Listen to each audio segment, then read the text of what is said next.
El secretario de Estado de los Estados Unidos, Marco Rubio, se reunirá con el Papa en el Vaticano. Se está adelantando que como parte de esa agenda habrá puntos esenciales. En primer lugar, limar cualquier aspereza entre el Vaticano y los Estados Unidos. Número 2, llevar el mensaje de Washington claro de forzar un cambio en Cuba. Quieren contar con la ayuda del Vaticano, que en otro momento se ha prestado para enviar la comunicación, para ayudar, para coquetear con la dictadura o para suavizar, por decirlo de alguna manera diplomática, el entorno humanitario para con los cubanos de la isla. Hay una fuerte presión muy grande. El presidente de los Estados Unidos ha dicho en las últimas horas que está valorando poner frente a las costas de La Habana al portaaviones más grande del mundo, que ahora se encuentra emplazado en el Medio Oriente y que, cuando se le dé la orden, podría llegar a las costas de Cuba. La peor noticia que recibió la dictadura cubana durante el fin de semana fue el mensaje que le envió el presidente de los Estados Unidos al Congreso. El presidente le mandó un mensaje alto y claro al Congreso diciéndoles: la guerra con Irán ha terminado. Por lo tanto, está comenzando un nuevo proceso y esto complica todo para la dictadura, que ve los días contados y ve sesiones de máxima presión de parte del gobierno de Washington. Quiero seguir hablando sobre el tema. He convocado a José Cohen, experto en temas de inteligencia, para ayudarnos a manejar todos estos asuntos que tienen tanto que ver con la actualidad en Cuba. Muy reclamado, muy esperado. José Cohen, bienvenido, gracias por su tiempo. No le escucho. A ver ahora. ¿Me escuchas ahora? Perfectamente. Ahora correcto, sí. Correcto, maravilloso. Gracias. Te decía que gracias por tu trabajo consistente en esclarecer todas las noticias. Y mira que yo te sigo por tiempo. La verdad que eres una de las pocas personas que interpretan la realidad de una manera increíble. Gracias. Gracias. Cohen, explíqueme algo. ¿Cuál es el significado real de esta amenaza, por llamarlo de algún modo, que debe tener a los órganos de seguridad de la dictadura caminando por las paredes? No es lo mismo que te digan aquel es el diablo que verlo venir. No es lo mismo que te manden una postal del portaaviones más grande del mundo a que te digan te lo van a parquear allí. ¿Qué está pasando ahora mismo? Lo que está pasando ahora mismo, mira, nunca ha habido un momento histórico como este, solamente en el tiempo de Ronald Reagan, cuando Ronald Reagan decidió invadir Granada, es lo más parecido a estos tiempos. Y el régimen cubano y los militares cubanos, que ya todos son octogenarios, se han acostumbrado a pensar que esto no va a ocurrir. Y yo creo que si alguien está a estas alturas pensando de que no va a ocurrir, está profundamente equivocado, porque solamente es mirar las acciones que ha tomado Donald Trump en el resto del mundo, incluyendo Venezuela e Irán. Lo que está pasando ahora mismo es que, por supuesto, seguramente hay varias cosas ocurriendo. Lo primero es que han activado de manera alarmante el Departamento de Control Interno de Contrainteligencia Militar, que es el que se encarga de chequear permanentemente a los oficiales. Porque está la contrainteligencia normal en Cuba del MININ, que se encarga de ir contra los opositores políticos, pero está un aparato que es tenebroso, que es el aparato de control interno de contrainteligencia militar, que deben estar monitoreando el movimiento de los militares, fundamentalmente de alto rango, por una posible fractura o traición, que es muy usual en estos tiempos. Lo segundo es que establecen un plan de comunicación permanente donde cada oficial, cada militar tiene un estado de señas y contraseñas. En aquella época, a lo mejor hoy hasta usan teléfonos celulares para esto, donde determinada frase significa o tiene un significado específico de lo que debe hacer. Por ejemplo, si te decían fusil, quiere decir que a las 12 de la noche tiene que estar presentado en un punto. Si te dicen otra frase, quiere decir que a las 3 de la tarde tienes que estar en tal lugar o tienes que hacer otra cosa. Lo otro que es típico de esto lo hace la contrainteligencia normal, la que se encarga de ir contra la oposición interna, es que deben estar entrenando a los militares de cómo reprimir cualquier indicio de manifestación en contra del régimen.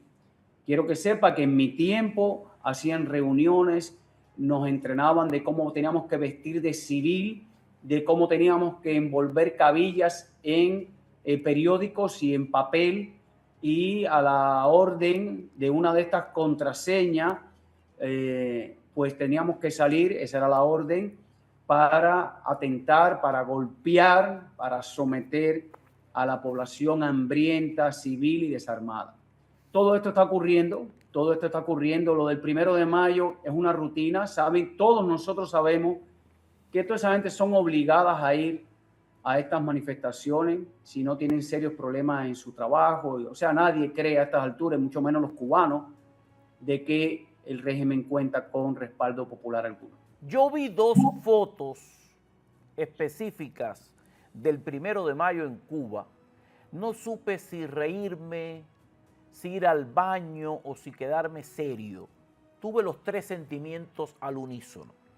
Vi una fechada en Pinar del Río que mostraba en un plano general una incubadora con un niño dentro, por supuesto, un niño de plástico, un muñeco, como mostrando el gran avance de la salud pública cubana, que no tiene ni medicinas, ni tiene cómo atender al pueblo. Al lado de la incubadora posaban dos mujeres ataviadas como enfermeras que parecían bailarinas exóticas, mostrando una gran receta médica en la que diagnosticaban al paciente Donald J. Trump de Alzheimer, y la receta era firmada por el doctor Fidel Castro Ruz.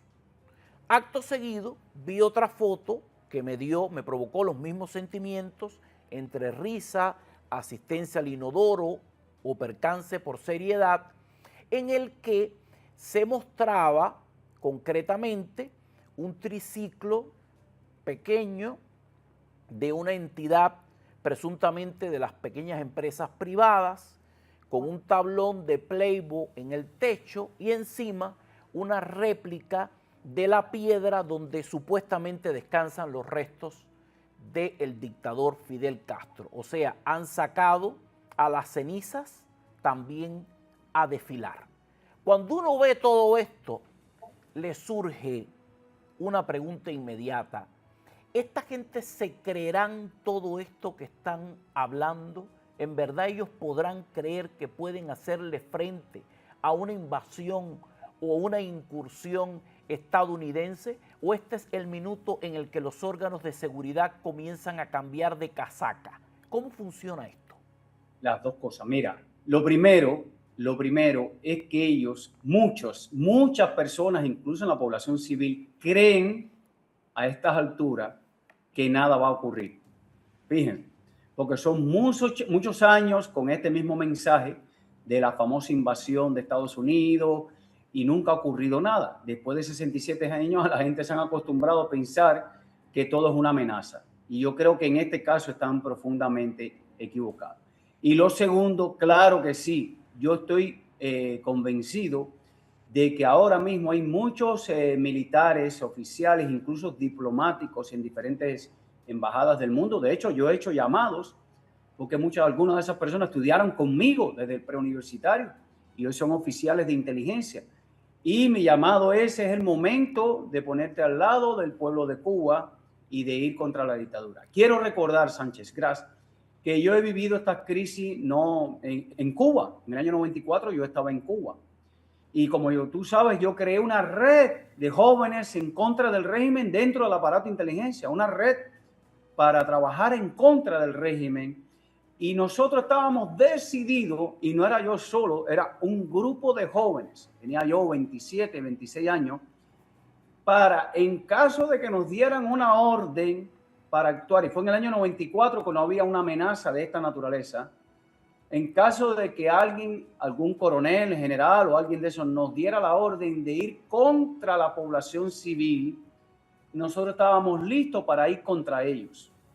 O sea que hay una cosa ahí que nunca se ha probado, pero que esta circunstancia la puede propiciar, que es dónde va a estar y de qué lado va a estar muchos de los militares que hoy en día están en silencio esperando a ver qué ocurre.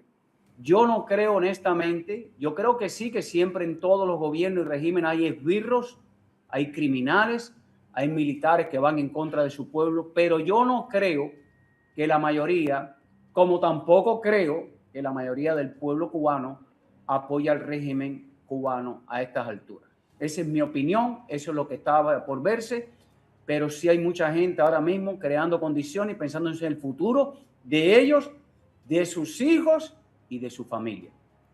Hace unas semanas vimos la quema de archivos en la Embajada de Ecuador, porque los mandaron a salir de Ecuador, un nido de espionaje era lo que había en medio de la embajada, razones específicas del gobierno de Ecuador que preside Daniel Noboa y que está haciendo un cambio sustancial en Ecuador.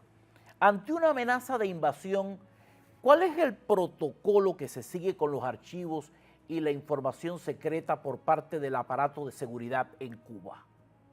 Bueno, en el departamento, en el edificio de la inteligencia en línea, en el piso número 1, están los archivos de toda la historia de la inteligencia, porque es que ahí, y están en microfilme, o sea, en microfichas. Cogen expedientes voluminosos de 300.000 y 2.000 páginas y hay un proceso de convertirlas en microfichas para poder almacenarlas. Y ellos no se pueden deshacer de eso porque esa es la única manera que tiene el servicio de inteligencia para poder verificar cuando contactan, cuando reclutan, cuando buscan los antecedentes de alguien, pues ellos tienen que acudir a esta información. Para Cuba, honestamente, todo lo que puede implicar al gobierno con casos de narcotráfico, con casos de todas las cosas que ellos han hecho ilegalmente, violando la ley durante estos 67 años, eso lo destruirían de inmediato. Y en este caso, la información de los agentes que han trabajado para Cuba también harían el intento por destruirla, pero ellos tienen una disyuntiva, que es cuándo lo destruimos. Porque en el caso de la embajada, ya ellos sabían que estaban siendo retirados. Y por tanto, al saber que ya tú te tienes que ir, tú destruyes la información secreta que puede ser comprometedora y la quemas. Pero el problema es que en Cuba esta intervención, o como se le llame, va a ser de manera inesperada. De hecho, si uno de los misiles de cualquiera de los portaaviones es dirigido al edificio del servicio de inteligencia en línea A, el mismo misil destruiría esta información porque eso está justamente en el piso número 1. Bueno, hasta donde yo sé, a lo mejor ahora tienen algún backup en otro lugar, en este mundo digital, a lo mejor tienen manera de resguardarlo digitalmente, pero la verdad es que sí hay un plan para destruir toda la información que pueda comprometer al régimen en primera instancia y en segunda instancia que pueda comprometer la vida de las personas que han trabajado, que ahí pueden haber congresistas, senadores, agentes, CEO de compañías, personas que durante años le han hecho mucho daño a Estados Unidos trabajando para el gobierno cubano. El último entonces, que apague la luz del morro. Esa será la indicación en medio de una invasión o una intervención confirmada. José Cohen, para ayudarnos a entender lo que está pasando con Cuba en medio de este escenario tan complicado que marca muchos ángulos que deben ser analizados con responsabilidad. Gracias, José Cohen, lo espero pronto. Un abrazo. Claro que sí, Sánchez, gracias. Hacemos una breve pausa. Regresamos enseguida.